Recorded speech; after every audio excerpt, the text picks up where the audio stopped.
We're live. Let's see. I'm going to check the date. Okay. It is the 9th of April, 2024. And this is show number 3655. Could be. I don't know. I don't know how many shows we've done. It'd be worth looking into. I'm Mark, your host, coming to you from Baker's Green Acres in northern Michigan. This is the Anyone Can Farm Experience live chat. Tuesday night edition, where we talk about homesteading things, farming, and just plain living. And tonight's show is going to be brought to you by the Anyone Can Farm Tribe Plus. And that is a kind of a consulting deal. Basically, what it comes down to is if you want to get me for consulting, I'm available on every other Wednesday night to Tribe Plus members and other little goodies as well. Okay, doesn't seem like we have anybody on the show, but I never we'll wait until people get in. I kind of bugs me when other people do that. So I just start because most of these shows, it seems like people listen to them later, right? So we got a couple things coming up. May 4th, we've got the Seedling Day. The farm opens up at 9 o'clock, and you can come, have coffee, fellowship with other like-minded individuals, and we will swap some seedlings. It's gone pretty well in the past. I think this will be the 4th year. And we changed the date on it to May because sometimes in April we can have some really rough weather. So May 4th. Hopefully it's a nice day. Who knows? That's in the future. And the next thing, we're going to ask you to bring a dish to pass because we have a little potluck.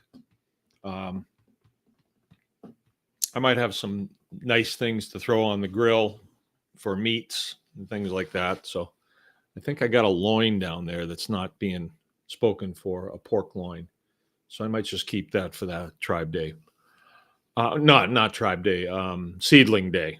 Seedling Day. Tribe Day is a totally different thing, and that comes in July, the second weekend in July, or the weekend after the 4th.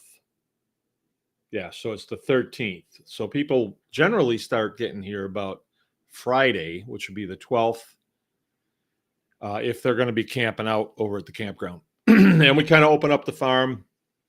Open all day. They line up speakers and people who know how to do things and want to show what they're doing and stuff. Really fun. And just a good time to get together, with like-minded folks. But that's a little bit longer. Campground's open.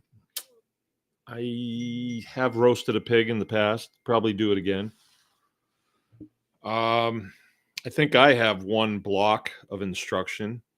I'm going to be talking about biochar. I'm going to do a burn in real time, so people get to see that. It's just a lot of fun. A lot of fun. And if you want to find out about that, you got to get tickets because we got to cover some costs. It's you can go to bakersgreenacres.com and just look for Tribe Day and just follow the links. You can find out everything you need to know.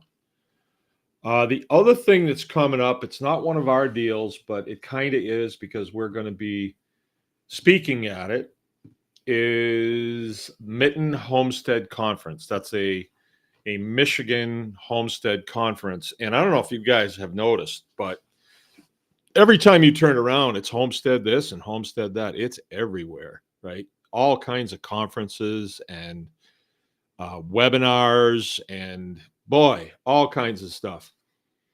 And it's kind of exciting because it's something that we're already into and like everybody else wants to do it. So I always think that's kind of fun.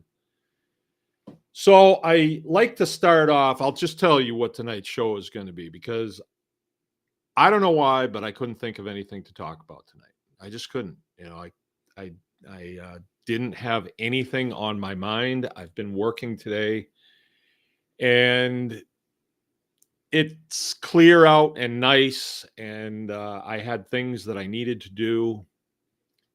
and I just put my head down and went to it. And I had a great day working. But then when I came in, I kind of sat down. Jill said, what's the topic tonight? And I was like, and I couldn't think of anything. And she couldn't think of anything. So when this happens, which is not very common, what we do is we'll just say, all right, let's just have an impromptu question and answer. So here it is, spring.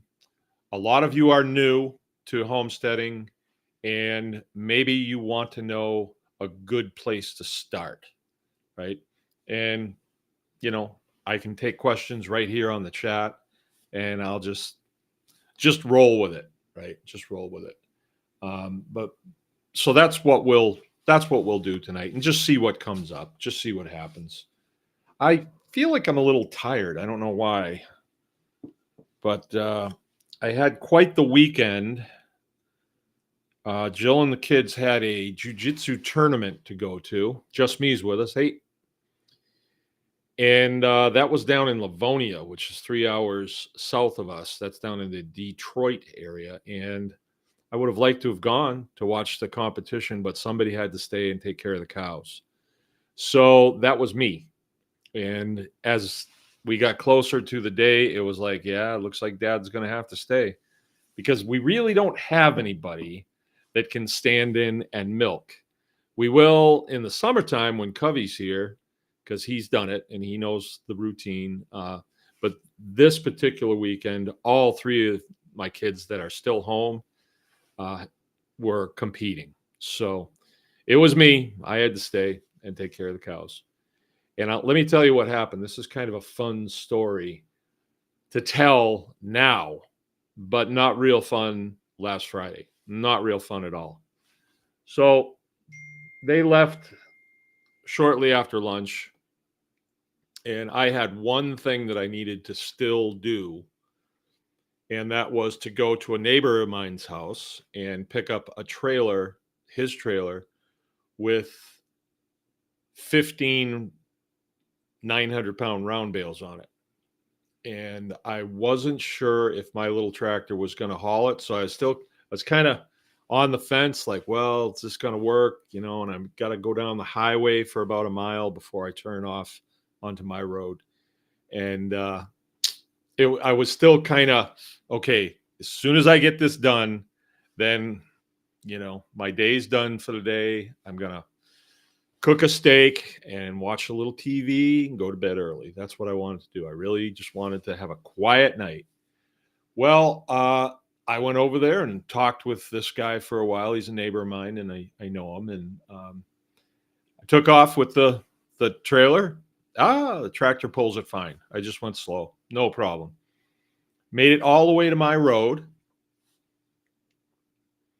And I have to get a pretty good run to make it up the driveway. And so I'm getting speed up, and I'm going to make it, right?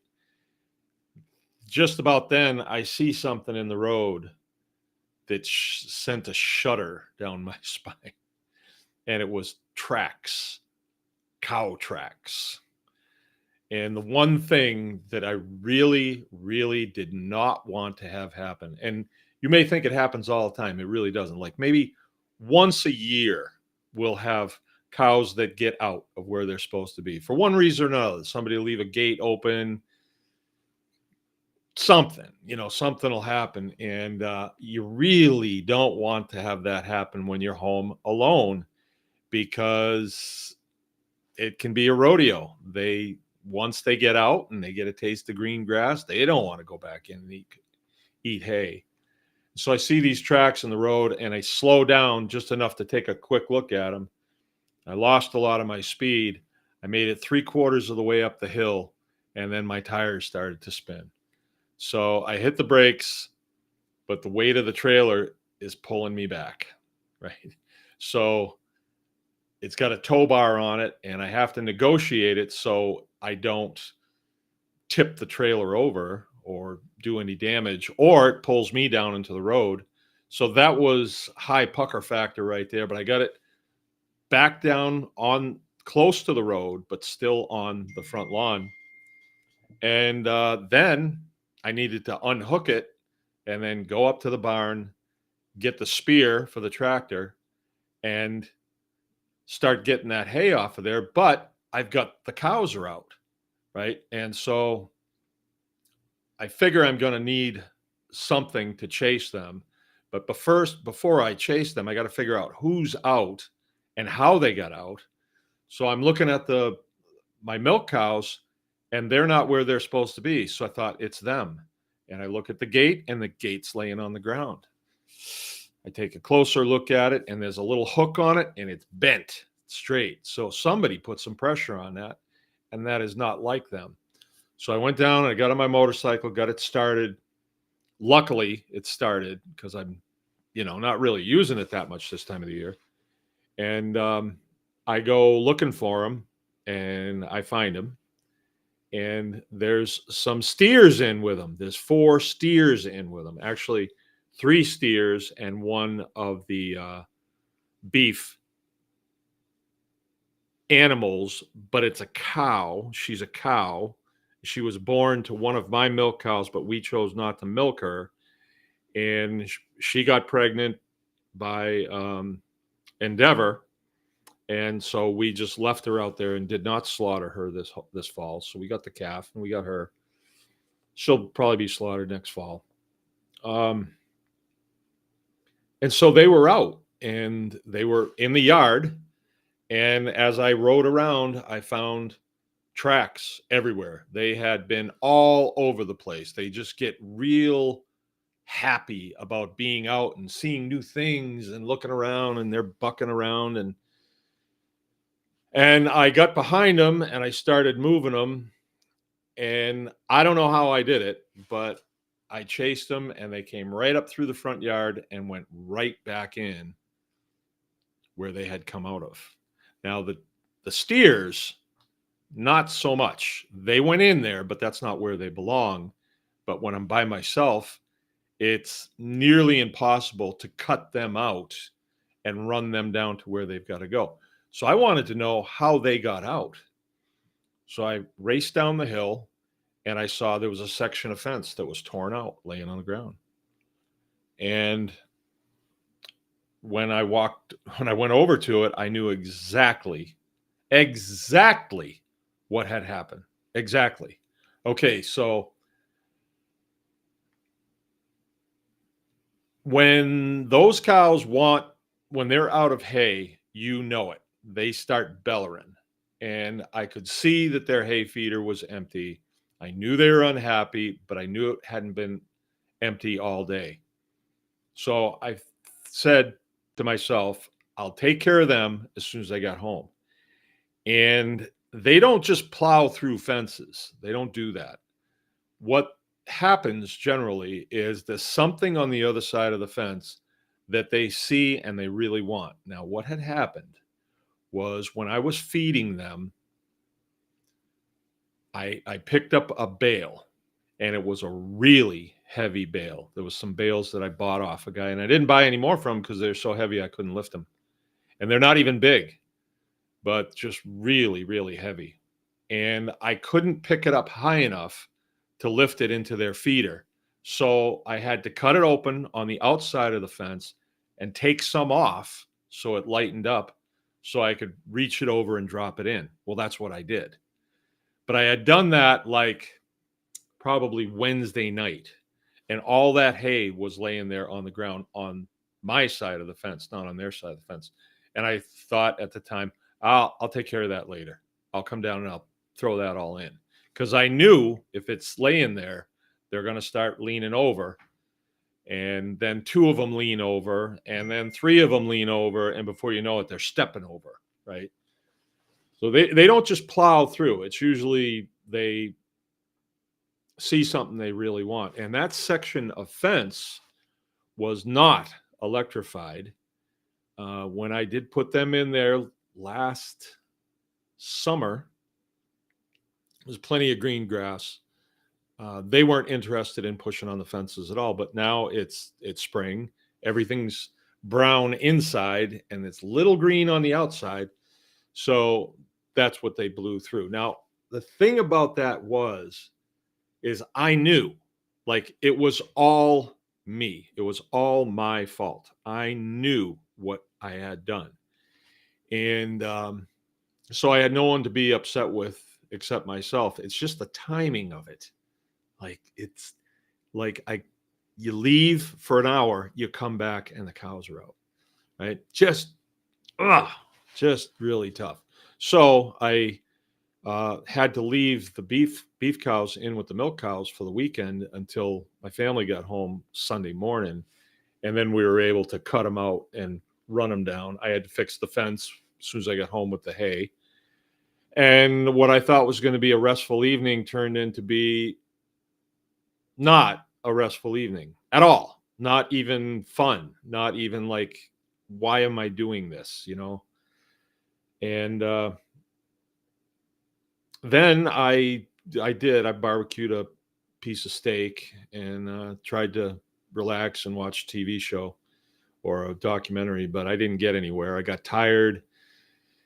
And so I went to bed, and I didn't sleep all that restfully that night because the milk cow that was up here, or the beef cow that is, the beef cow that was up here that was supposed to be down with her calf, she was upset and just bellowed all night long. And I thought, oh boy, I hope that calf doesn't go through the fence to get to its mother. And I hope she doesn't blow through the fence to get to her calf. And I contemplated open the gate and see if she goes, maybe she'll go right to the calf.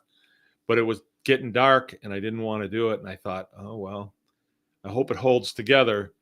But, I could wake up in the morning and find the exact same situation going on. But that usually doesn't happen at night unless there's a calf involved. And then sometimes it does.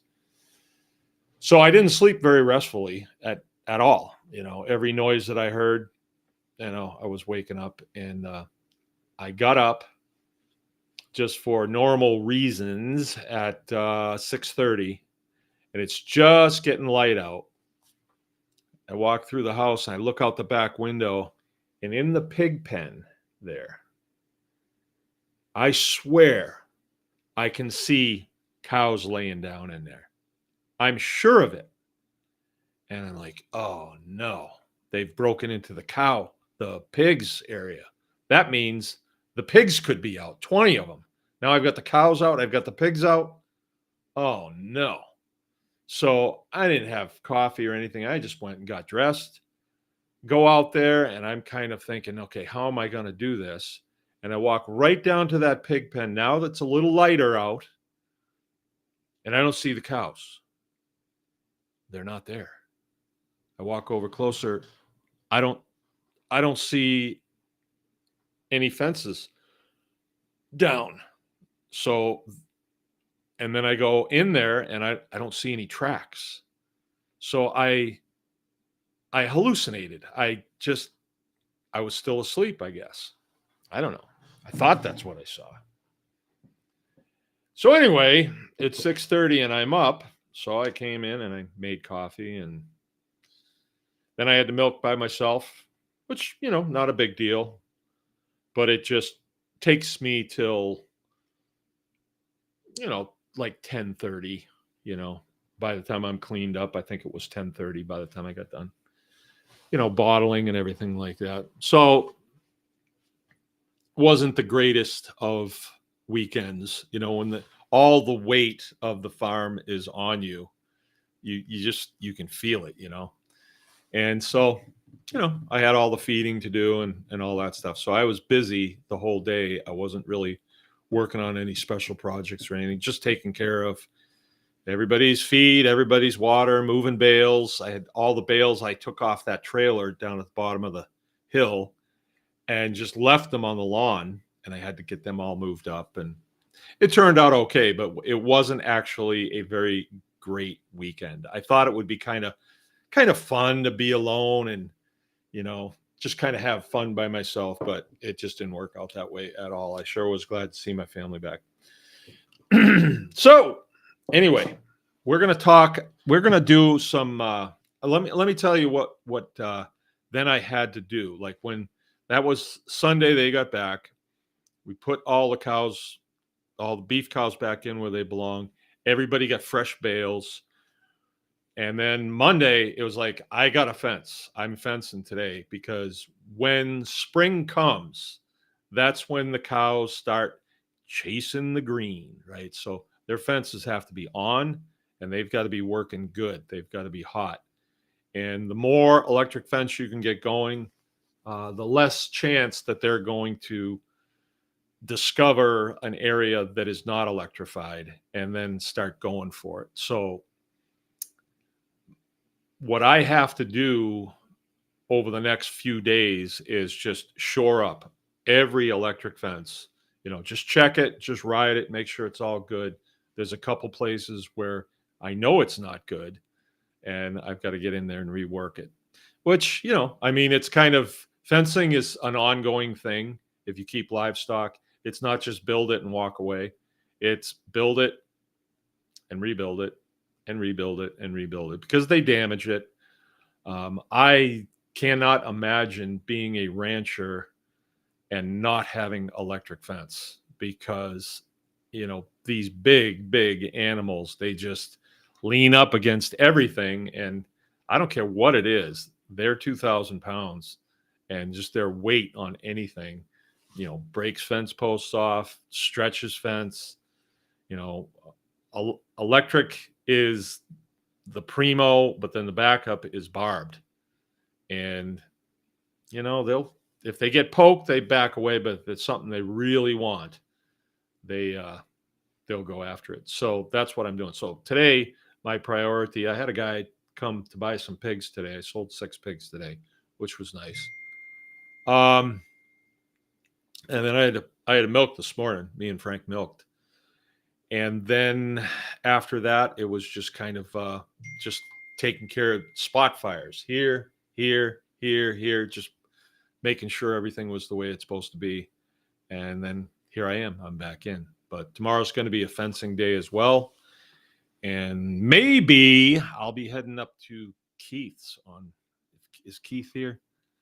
On Friday to pick up some steel, hopefully. But tonight, you guys, we're going to do an impromptu question and answer. You can ask me anything, even relationship advice if you want to know, or fashion. I'm good at that stuff too. Politics, anything. Oh, bad news about P. Diddy. Isn't that terrible? I'm going to have to just get rid of all my albums now. I can't have that. Poor guy. I say free Diddy. I don't think he did it. I think he's innocent. All right, so let's see what we got. Oh, and then the eclipse yesterday, I was expecting some really horrible things to happen, but nothing. I was out in it. They told us here, I saw a little chart, said we were supposed to see it like, I don't know, 1:58 or something. Well, we were in eating lunch. Didn't see anything, so I went back out and I was working. It got kind of green, that was about it. It was not like total darkness or anything. I didn't hear the chickens crowing or the birds stop chirping or anything like that. Didn't hear any of that. I tried to look at it. It's too bright. Hurt my eyes. I didn't have my little special glasses or anything. All right. Just me. If you live in an urban area and have a homeowners association, can they dictate if you can have certain animals? I know one where you aren't allowed to have chickens. Yeah. Homeowners association is actually an agreement that you make to move into that neighborhood. You have to join, at the closing table, you got to sign. And when you look at a house that's in a homeowners association area, they got to disclose that to you, what the homeowners association decides you can and can't do. Now, I would never live in one unless I had to. And I realize when you live someplace that's close to where you work, a lot of times you don't have a choice. But usually it's outlined and you've already agreed to it by the time that you live there. You have. So you've agreed to keep your lawn a certain height. You've agreed to bring your trash cans in and in a certain time and all this stuff. Now, outside of that, a homeowners association, we see where townships like to think that they are a homeowners association, but the reality of that is they are not. And your get out of jail free card is you are an American citizen. You are the owner of the property. If you want to keep your lawn a hayfield, that's your business, and they can complain, but in reality, they don't have the authority to make you do anything, outside of a homeowners association. Now, I'm not saying you can go breaking laws. You can't break laws.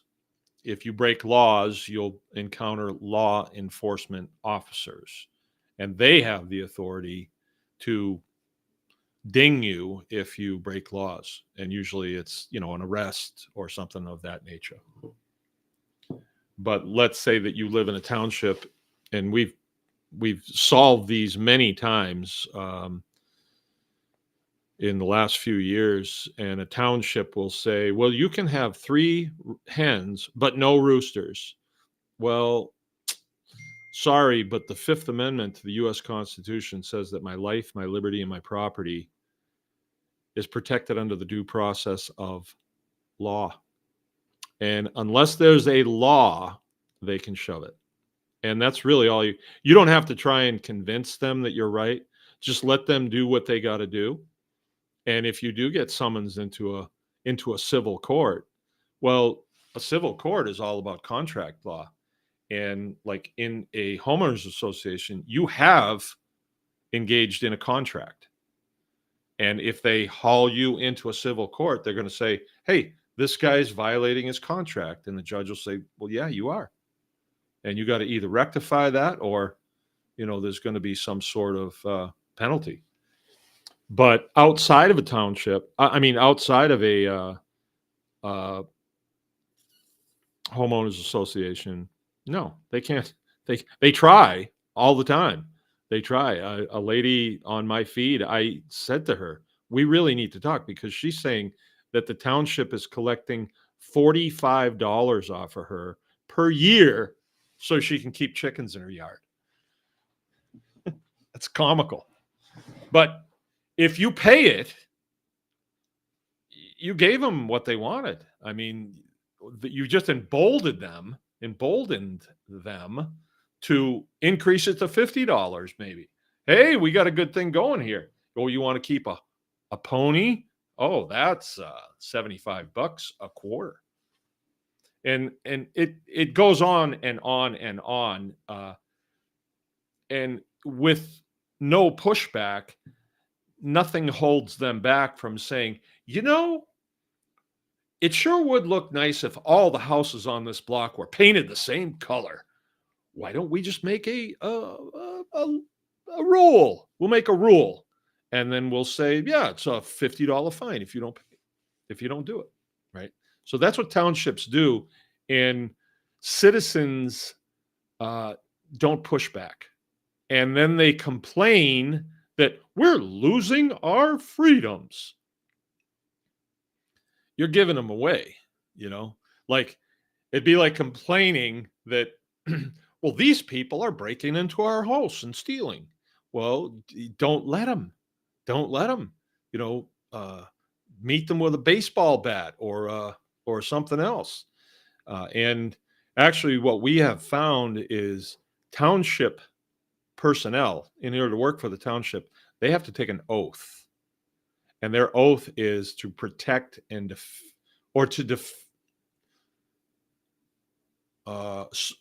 what's the verbiage that they use there? Does anybody know, Brian? Support the constitutional rights of the constituency. So the people who vote them in is us. Their terms of employment as a township supervisor is to protect your constitutional rights.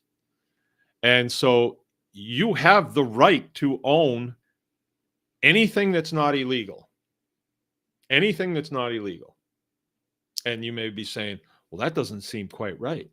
Well, that's the beauty of this country as opposed to tyrannical dictatorships. But some of these townships have become tyrannical dictatorships because nobody pushes back, and that is the fault. Really, I was having a conversation with a man today, the guy that bought pigs, and I could tell from what I was telling him that, he didn't really realize that a township can't make laws. They can make rules. I got rules. Walmart has rules. But I'm not required to play by their rules unless they have some way to enforce their rules. So laws are different. Laws in the United States were governed by consent. So any law that you find, you may not agree with it, but the majority of the people in this country do, right? Because we are a representative republic. We're not a democracy. We hire people to go to the state capitol and to vote on our behalf on laws, right?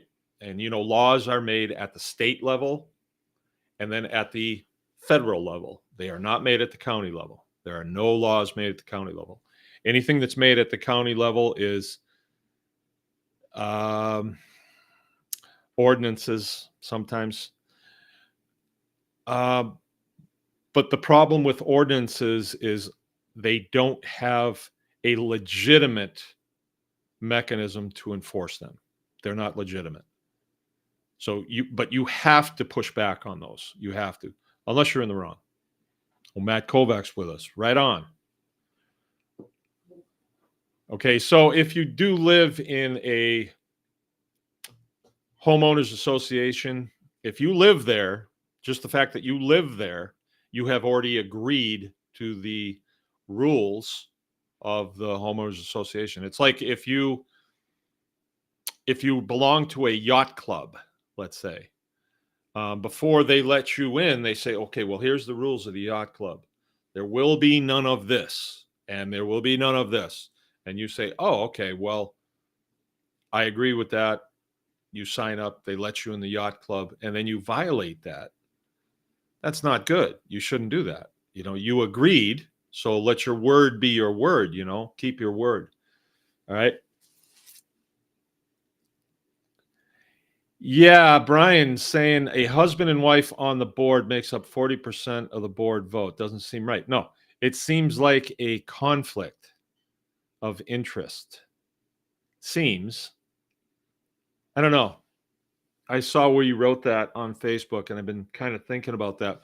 What if they were friends? What if they were cousins? I don't know. It seems like that should be outlined someplace in township bylaws. It seems like it should. And I would think at this point that would have come up. But, in your case, you've got 40% of the board vote, but let's say that they didn't get along. Let's say they hated each other and they opposed each other in their vote. Then there wouldn't be a complaint. Now, would there? Right? And yeah. Michigan law allows for it. Okay. Well, yeah. Like I said, what if they were cousins? What if they were brothers? Or what if they were, hey, what if they were Siamese twins? What about that? That would seem wrong, wouldn't it?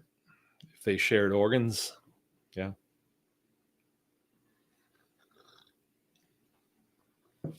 All right. So I am going to let's get some questions going here. If I can get you guys to participate a little bit, even if they're dumb questions. So let's just have some questions. I am going to the Mitten Homestead Conference on the 17th and 18th. And I think we're going to get an Airbnb down in that neck of the woods. And when Jill gets it, if there's spare rooms, I'll kind of let you folks know. And if anybody wants to bunk in with us, that'd be cool. Defray some costs. But I think it's going to be fun. I really do. I think it's going to be fun. And as I've said before, I'm into homestead conferences if they serve utility, right? A lot of the conferences, the really big ones, that's kind of who's who and clicky and stuff. I don't know. Like, I don't think that my career is necessarily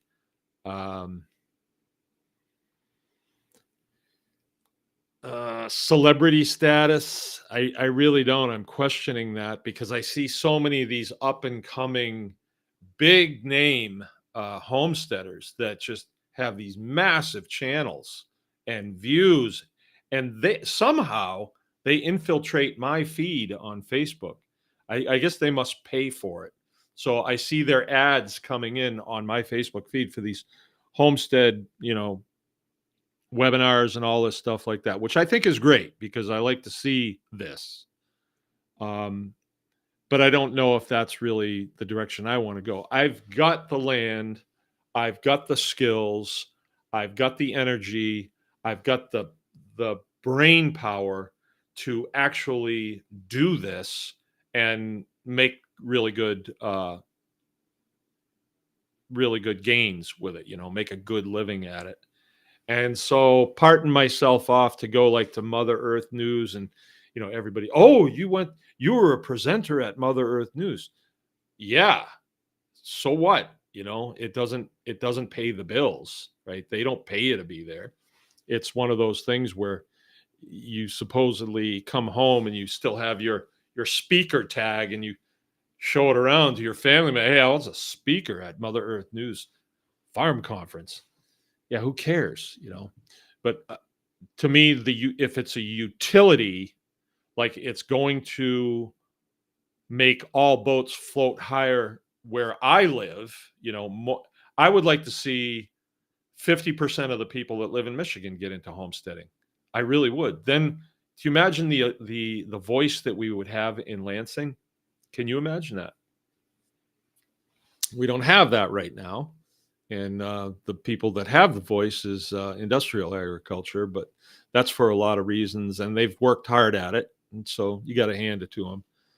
But they get a lot of their people right out of the university system, and it's super diversified super centralized and not very diversified. Where us as homesteaders, we're doing beef cattle, we're doing milk cows, we're doing laying hens, we're doing pastured poultry, we're doing pigs, we're doing processing, we're doing bees, we're doing mushrooms, we're doing, gardening, we're doing vegetable production, and that's all on one farm. So we're busy people, but that's what you have to do to make a farm pay for itself and pay for the people that live on it. It is a business, right? So that's good, and I we'll see. It's growing. I think that we've got a long way to go as a group. I think that we've gotten used to being, we say, well, what do you do to make a living? Oh, I am a welder. Oh, I am an accountant. Oh, I am a lawyer. I am this, I am that. Where the homesteader or the small farmer, he is the welder. He is the pipe fitter. He is the butcher. He is the veterinarian. He is the doc. Now, occasionally you're over your head and you have to call a guy that is a veterinarian, and that's all he does. I have to do that once a year, and I love my veterinarian. I love the guy. Like the last time I had to call him, my favorite cow, Ruby. And some of you people may know who Ruby is. She's my little Jersey. She's a phenomenal cow. She's the smallest cow I have, but she gives the most and the best milk. And she's just pretty and, nice temperament and a little feisty once in a while, but really nice cow. Well, she calved, and she's not a real good mom, though. She's not a good mom. Like, she calved, and then the door swung open for milking. Oh, here she comes running, with umbilical cord hanging out of her rear end, and the calves down there in the pasture. She's going to come up and get milked. I want to get milked. That's where my grain is. And so I went down and got the calf, and Ruby never even went to the spot where the calf was to sniff around even. She just had her grain and then went right to the hay feeder. Calf? What calf? She says. And so we took the calf, and we've been feeding the calf. So she's not a great mom, but that's not a prerequisite for me loving her.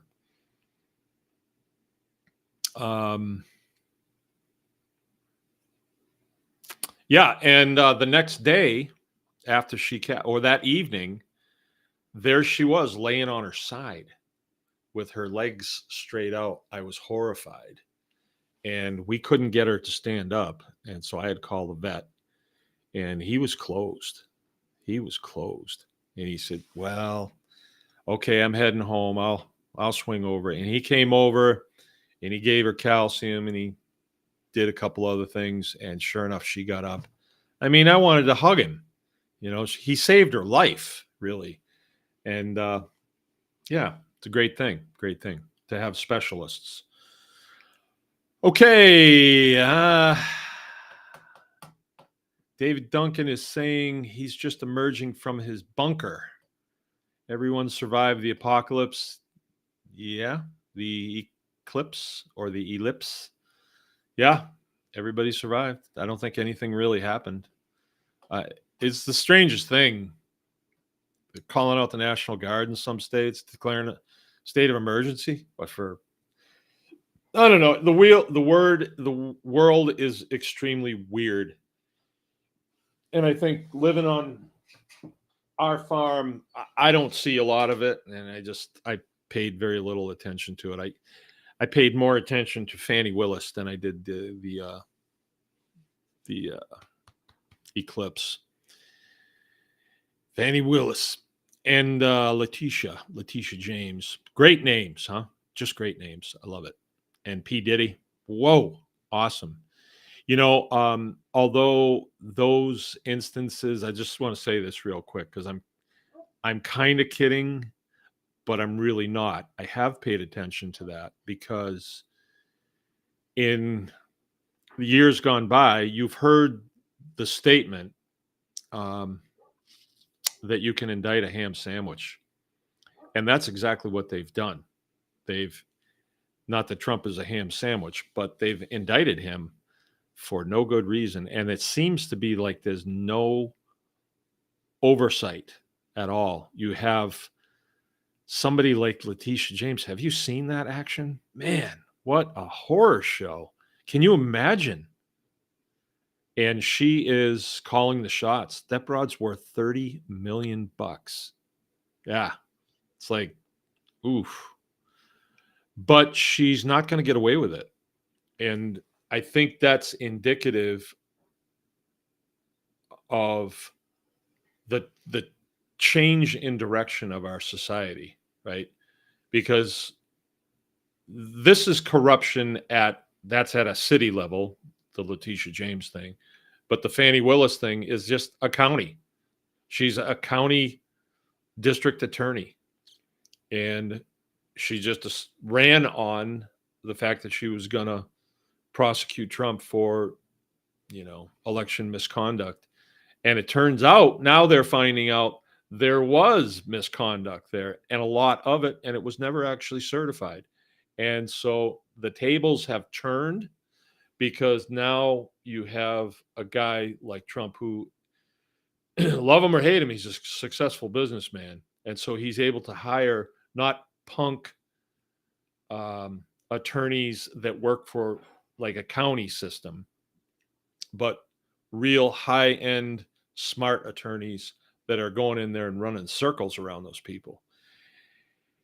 And I think there's going to be accountability out of this. And I just wonder, okay, like I'm sitting here saying, I hope that they put Fannie Willis in jail, her and her cohorts, for what they have done, you know. But what are the people at the courthouse, you know, in any county, in any state? What are they, who are they rooting for? Boy, I hope they don't get Fannie. I bet, because a lot of the stuff that they do is rotten. And even if it's not out and out law breaking, it's almost like we're in a prison, you know, like there are captors, right? They get to take money from us whenever they want. They can raise our taxes whenever they want, and indict us over nothing, you know. So I see things kind of turning now, and I hope the argument kind of in my family is, and this my sister-in-law brought this up over Easter Sunday. We were talking about the fact that the Biden administration declared it Transgender Notoriety Day or something like that, and I think it was Easter Sunday or the day before or something like that. I'm not really sure, but just to have it in the neighborhood is like, why? You know, why would you do that? But I said that I was optimistic because of that, because it seems like an act of desperation to me. It seems like whoever did that is not really in touch with the people that would look at that. They would be disgusted by it, but then think, oh, you know, don't even give it a second thought. They are just out of their minds. And so that makes me optimistic.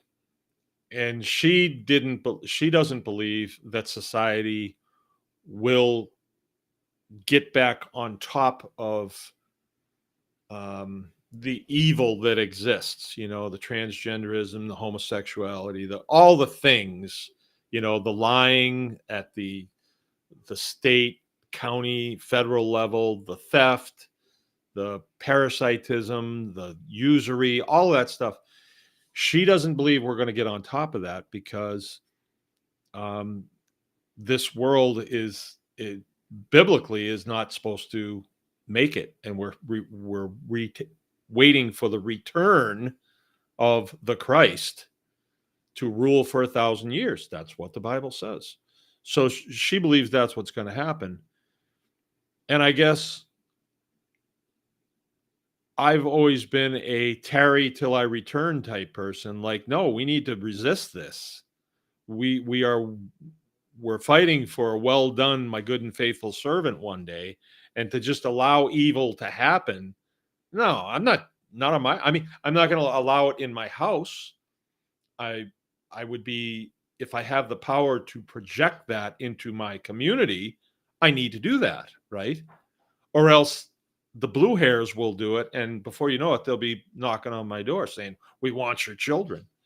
So I am optimistic, but I'm unsure as to what's going to happen. But I know how I'm going to proceed. I know how I'm going to proceed. Okay.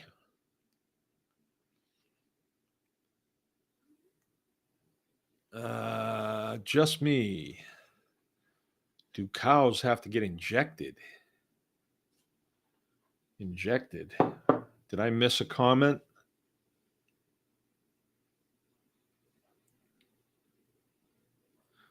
Okay, Jill put up the information. Here's how to join the Mitten Homestead Conference. So here it is right here is the link. And do cows need to get injected? Injected with what? I don't know. No. There's nothing they need to be injected with. Okay, Ballistic is saying Christianity is a civilization and there are others. Okay. Matt Kovacs. I didn't know there was an S on the end of your name, Matt. I thought it was just singular Kovac. Or is it the Kovacs family? There's a bunch of Colvaxes out there, like the whole family of them out there playing baseball. I questioned my local government lately, he says. I'd like to hear more about that. Occupy until he comes. And occupy doesn't mean just, not maintain. You're supposed to administer. You're supposed to take care, trim the bushes, all that stuff. Setting up oat posts that sell raw milk. Oh, for health reasons? No, just me. I don't give my cows any medication at all, except Ivermectin. I give them a little pour down their back. You just pour it on them, and I'll do that a couple times a year just to keep their parasite load in check. I don't know how necessary it is, but where they're milk cows, I like to give them a little bit of a boost wherever I can, kind of baby them. The beef cows, we don't do that. Like if they've got parasites, boy, you'd never know it because they're monsters. There is something that I saw this week that we probably want to be looking at a little bit. And I brought it up last week, and it was the avian flu.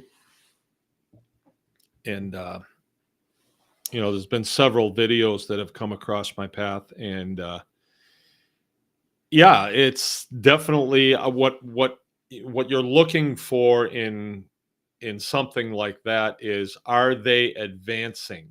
Are they advancing? Like,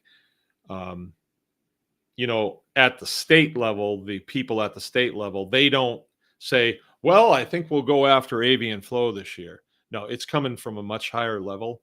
And all of these departments, like the Department of Agriculture, they have a component that is national, right? So they are taking their marching orders. If you look at their website, I looked at it today about raw milk, what they have to say about raw milk. They defer to the Food and Drug Administration.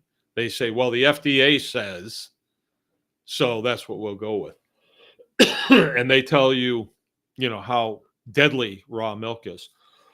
I think they should be taken to task. I wish some real smart lawyer would put the zap on them, because they can't prove anything that they're saying, or else there would be people coming down sick from raw milk all the time. They can't prove it.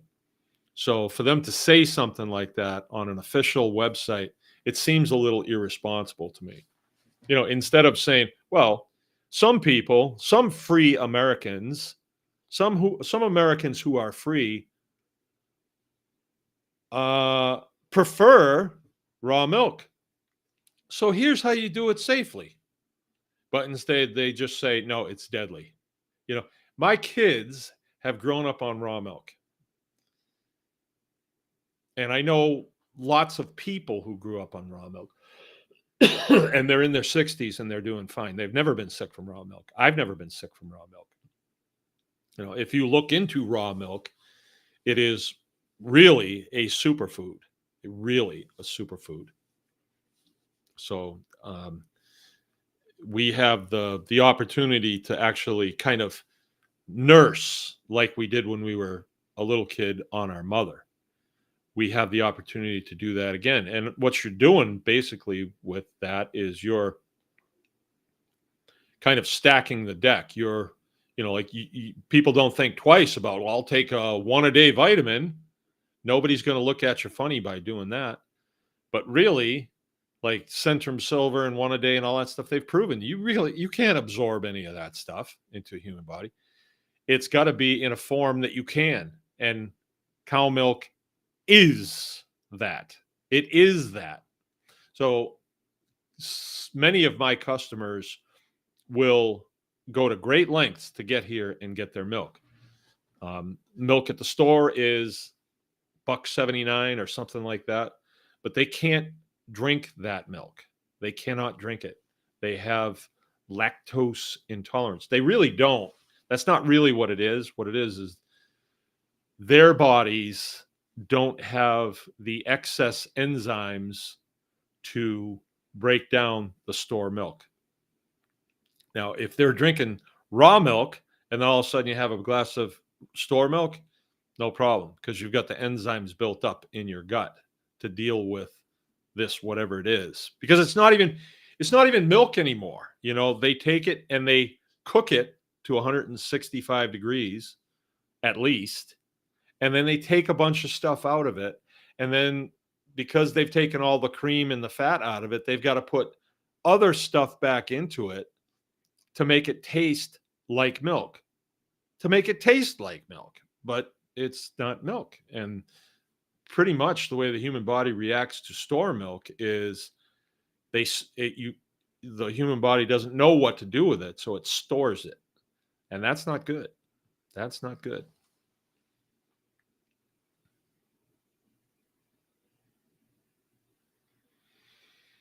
Okay. Babies don't catch the flu from breast milk. No, they don't.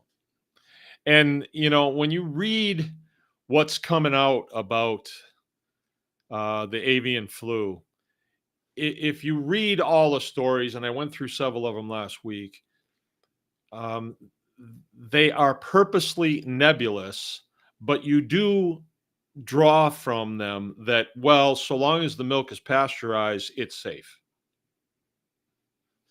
But raw milk, not so much. Not so much. You know, can a human being get the bird flu? I didn't know the cow could get the bird flu.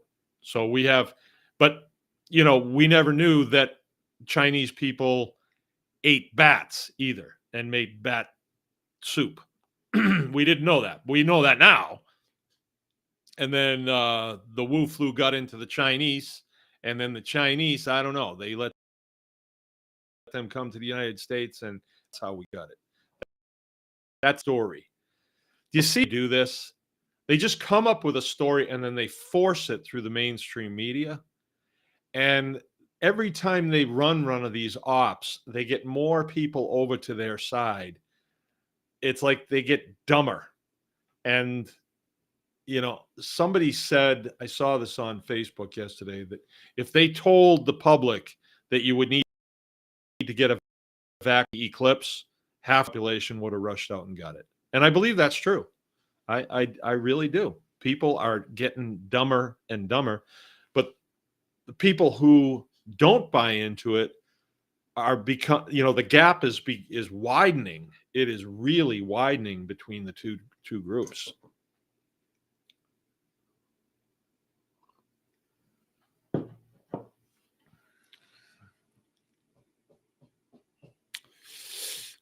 I know the sheriff is looking the other way when these immigrant buses are showing up at 5 a.m. dropping off ag workers. Yeah. If you remember, well, I don't think you remember because I never probably told you this, but I ran for sheriff in 2016, and I was at something, you know, where there's a lot of people there and they can ask you questions. And I got the question, well, what are you going to do about illegal immigration in Missaukee County? And I said, I'm the chief law enforcement officer. I just have to follow the law. Like, they can't be here if they are not documented. And then somebody, well, yeah, but the county doesn't have the budget to send them back to Guatemala. And I said, well, I'm not going to send them to Guatemala. I'm just going to send them to the next county south and let him deal with it. You know, I'm not saying you got to leave the country, but I'm saying you can't be here. And so there are entities within this county that rely on that labor. And I'd say that was a poor business decision on their part to rely on an illegal scenario. That was a poor business decision. That, to me, that's like, well, I've got somebody working for me, and Matt Kovacs working for me. He's doing some carpentry work, and well, I don't have any money, but I'm going to rob the bank. I gotta rob the bank because I gotta pay Matt. I mean, what can I do? I mean, I gotta. That's kind of the approach that these businesses are taking with illegal immigrants. And, as the county sheriff, you're charged with the safety of the people in the county. It's your full-time job to ensure their safety. Well, when there's people in our county that are undocumented and have stolen their way across the border, on its face, that's not a good scenario. We're not going to invite them into the house for dinner. No. We're going to say, head back down, get in line, and then you can come in. Like, we certainly can't go to their country. You can't go to Canada. You can't go to Yugoslavia if you're not documented. Not going to happen. So we have to play by the same rules. And the county sheriff can do that, and he should do that. But there's a lot of pressure from, industrial agriculture, actually. They're the ones, and it's a shame because there is a whole high school full of kids down there sitting on their thumbs that could be working at these dairies, but their parents don't want them there because the immigrants you don't know who they are. You can't put your kids in there. And then the kids get fatter and dumber and care less about working, so it's just a terrible disservice. This whole illegal immigration thing is really a terrible, terrible thing. And I think that just saying that, well, we'll wait until Bush or Trump gets elected, no, I think that's weak. That's really weak. We need to be doing something about it. And, I need to quit talking about it and get off my can and do what I got to do.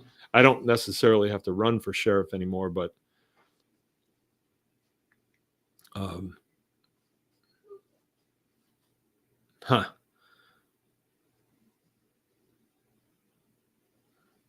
The answer laughed at you and told you to call Border Patrol. You know what, Matt? A really innovative way to deal with that is to show up at a no, it would be to send him an email. Then you've started a paper trail because he is accountable to the people of this county. He told you that, huh? He laughed at you and said, call the Border Patrol. As if he has no responsibility. And it's very easy for the sheriff to do that. He doesn't have to go after the individuals. He has to go after the employers because it's a federal pinch for them to be hiring people that are undocumented. It's interesting that he said that. Bought by the Dutch. I don't know. I wouldn't put them in that category. I would just say they're businesses, and then you have to back up from there a little bit. You say, well, these huge dairies, they got to have people working there. They should be milking about 80 cows with their family and making a white collar salary. But they've got all these people. They're taking all this money from the federal government in subsidies. And then they're hiring people from outside the country to come in. The whole thing's just a tragedy. It's upside down world is what it is. But is it a lot different than, we know how to do things right to make our society prosper. We know how to do that. But there's always people, and the Dutch farmers are known for that. They want more than their fair share. And that's a way that they can do it. That's a way they can do it. But if we lived in an Irish community, there would be Irish farmers that do it. Not all Dutch farmers are like that. They're not. You can't put them all in a box. It's just that this is a Dutch community. So, yeah. And what happens is they're goaded by the USDA to get big or get out. You've heard that, right? Get big or get out. And so you have the USDA saying, hey, how'd you like an operating loan? Oh, yeah, we'd love that. Well, you can only spend it on certain things, like stuff for the farm, land, cows, if you'd like to expand your herd. Well, I'd like to, but we don't have the personnel to milk them. Get you some Mexicans. That'll work. And so they poor business decisions is what they've done. Where, a guy that is milking 10 cows and selling the milk raw at $10 a gallon, which you can do in Michigan. I'm doing it. You can make a white collar salary doing that. It's just, there's a challenge there. I mean, you've got to move the milk. You've got to match the milk up with the people that need it. And it's a challenge. It's a lifelong challenge. It's a lifelong thing that you have to solve on a daily basis, literally on a daily basis. So let's see what else we got. David is saying illegal migrants are cheaper than slaves. Look at what they say about them. Same thing slave owners said in the 1800s. Well, yeah, it's easier to pay, if you pay them no wages and they're just slaves, well, then you got to house them, you got to feed them, you got to clothe them, Whereas if you pay them $9 an hour, they wind up bunching up. They'll rent a house and there'll be 50 of them in there, and they live poorly. But the country that they came from, well, I can't say that it's always worse. See, the game that they're playing is similar to the game.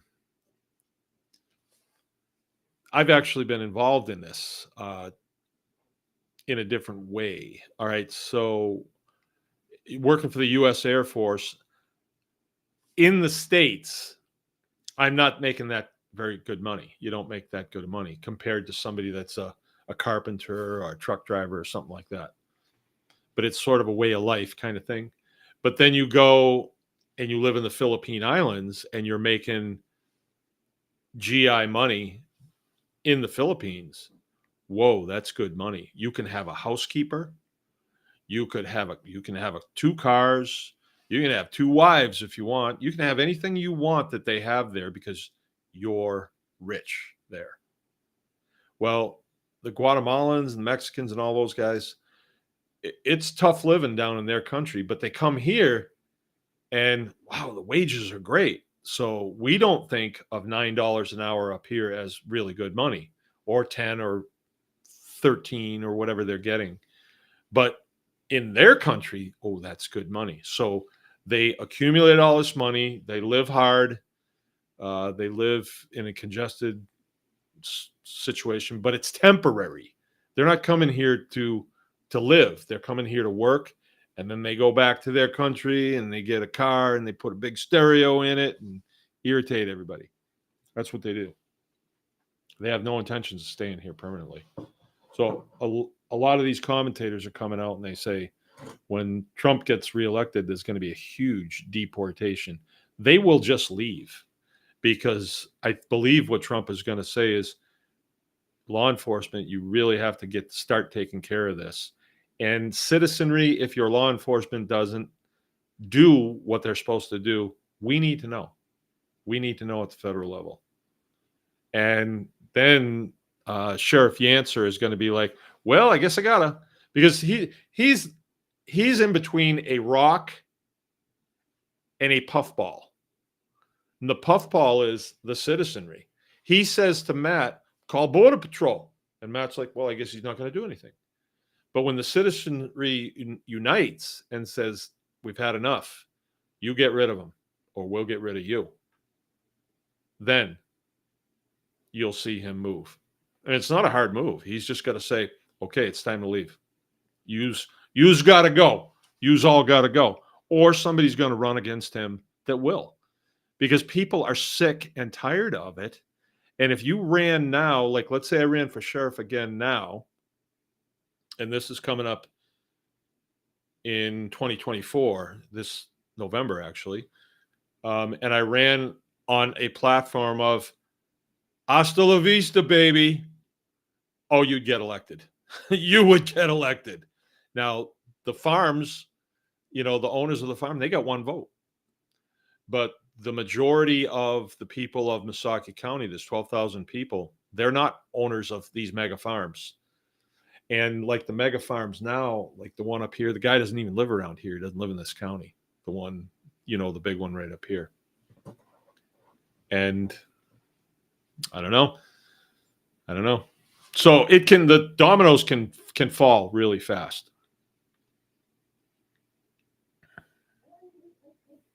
What's the most profitable crop?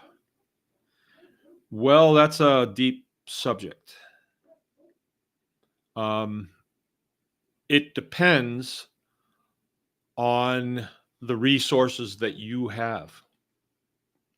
Like, let's say that you own a piece of property that has really good grass on it. Really, really good grass. Well, then you would want, that's the crop that you have. Now, you can dig that all up and plant rhubarb if you want, but you already have the grass, and grass grows really well. So you'd want to keep that. And you can sell the grass as hay. You can do that. Or you can add value to it by feeding it to cattle and then selling either their meat, so beef cattle, or their milk, or calves too. It's a good crop, but that's livestock farming. So that's where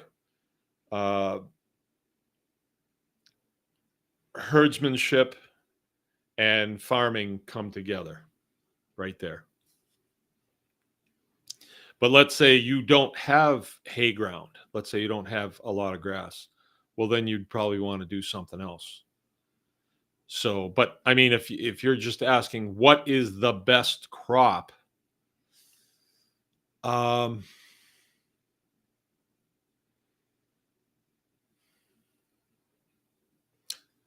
kind of think milk is, because milk is in high demand.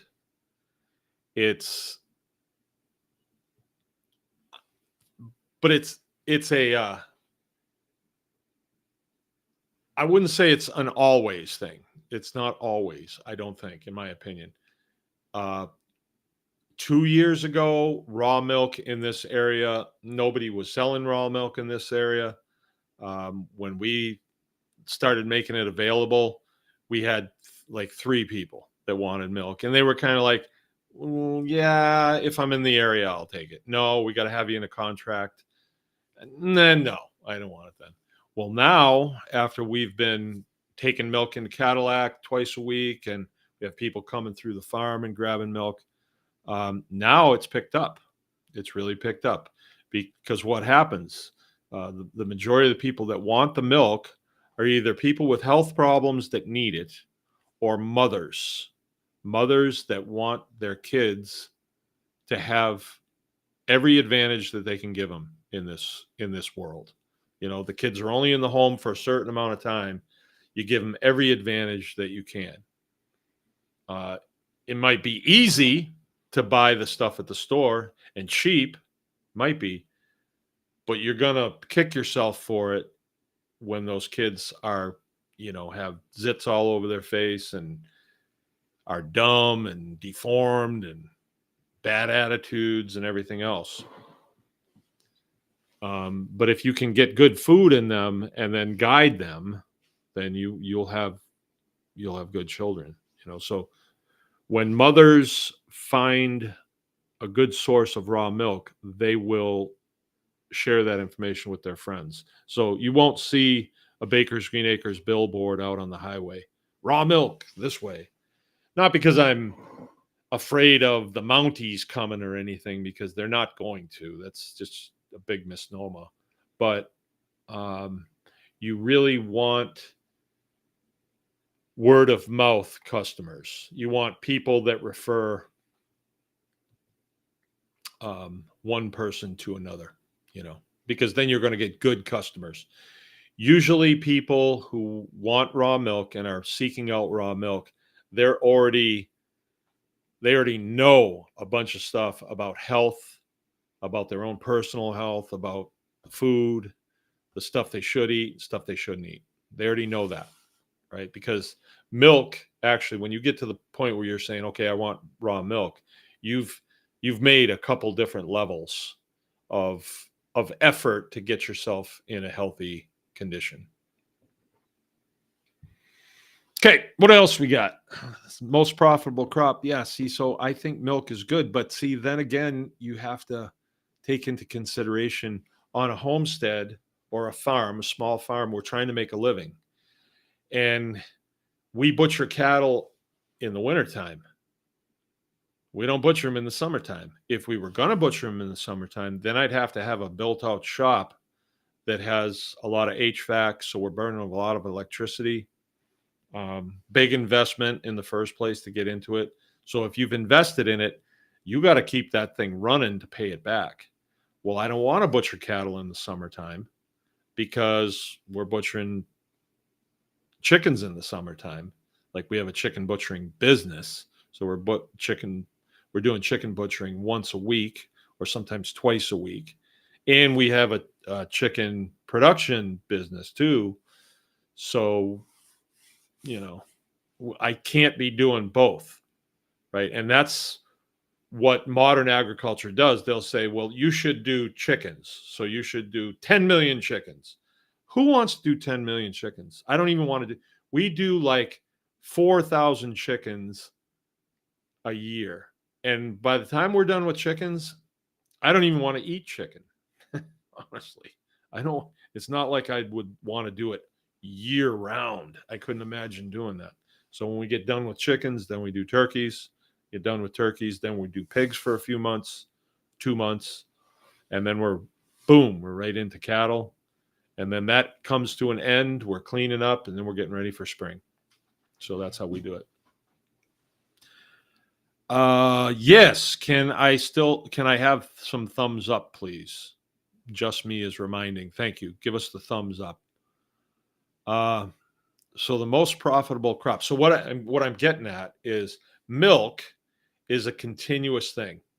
So if you have, let's say you have 5 cows, you can stagger their breeding so that you're going to have 4 cows in milk and 1 that's getting ready to calf all the time. And when she calves, then she comes on strong, and then, time goes by, and then you're drying up another one, and then another one's calving. So you can, and people need milk 365 days a year. So I wouldn't want to have 80 cows that I milk and then try to distribute the raw milk. It's too much. It's too much for the infrastructure that I have now. I mean, maybe in the future, but it's 5, and I'm edging towards, well, I've got 5, 6, 7. I have 2 heifers here that are going to be cows that'll be here. So then I'll have 7, and then who knows, the next calf that comes, maybe that's going to be a heifer calf too. I'm not going to be going out and buying new cows unless something happened and I needed it. So I'm going to let it kind of grow organically, and my customer base is growing organically too. Matt is saying this is bad news. The sheriff, Joseph who? The sheriff is a Freemason.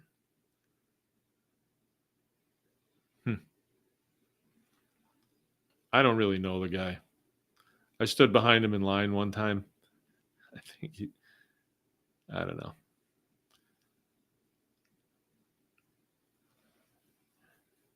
Have you all tried American breast chickens?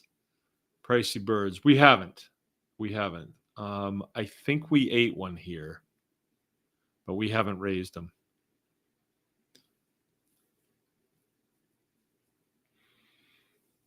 There are food crops and industrial, and hemp is a manifold crop. I don't know what a manifold crop is. Alfalfa is great for cows. Yes, it is. A lot of my hay ground is in alfalfa. Okay, so I got our first load of chicks is coming tomorrow. I got a load of 400 chicks coming tomorrow, and so it begins. Yeah. Yep. Looking forward to our chicken season. We're pretty much ready to go. I got to get up in the morning, go head to the post office, get the chicks, get back, haul the brooder over to the barn or close by, and then get it set so I can put the chicks in it. And then they'll all be here on or you'll be able to, if you come by on Seedling Day. Let's see, they'll be they'll be about 3 or 4 weeks old by then. Yeah. And I got a birthday at the end of the week. So if anybody cares, I got a birthday on the 15th. Probably nobody cares. Nobody cares. I don't see a thumbs up thing. Is there anybody got any cool questions that I can answer? We're in almost an hour and a half. Oh yeah, this is tea, and I did have a little bit of a nap this afternoon. I closed my eyes for a minute. Felt good. Okay, any other questions? Any other questions? Come on. Tax day, yeah. My wife is on it though. We've got an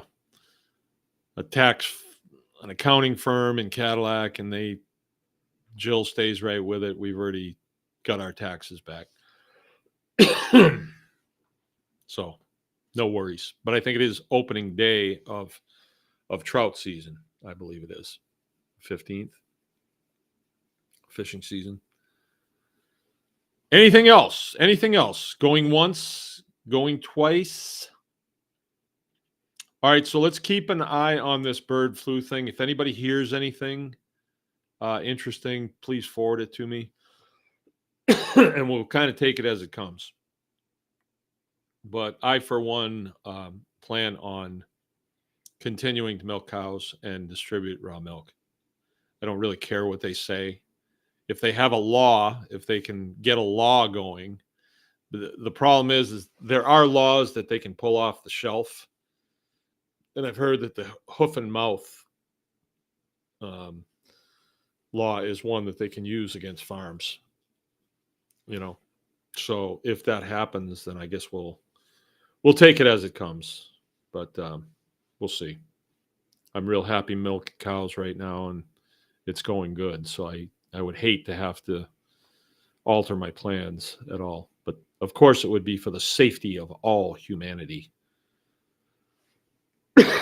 Like wearing the face mask and getting the booster, right? It's for everybody's sake. So my neighbors would probably be coming down on me. You got to get rid of those milk cows. They're causing bird flu. All right. Anything else? I guess there's nothing else. I'm going to say sayonara then. Remember, anyone can farm.